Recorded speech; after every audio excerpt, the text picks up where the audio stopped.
Mume wangu, naomba leo unitoe auti. Toka hapo, tolewa kafara. Na vile jana nimeota tukitoa na auti.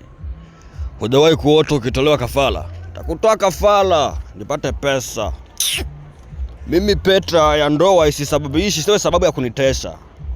Unajua mke wangu, kuna kitu hujui sasa. Kuna kitu hujui mpaka nalia. Ndoa bila amani ni sawa na vita. Ndoa bila amani ni sawa na kaburini. Mimi sina hata raha ya nani ya pete ya ndoa. Kama vipi, chukua pete yako ama nichukue mawe niitoe kwa kuibonda. Hehe, sio bulume logwa. Unaiva na unatamba nayo. Naibonda. Subscribe ili uone mshikaji alivyojikatakata vibaya mkono na kupelekwa hospitali. Kama wewe ni mwanaume mwenye akili timamu, haitakiwi uwe na uamue maamuzi mazito unapokuwa ndani ya ndoa. Inatakiwa uwe mvumilivu, uwe mtu wa kupambana na kinachotokea. Subscribe my channel. Thank you for watching.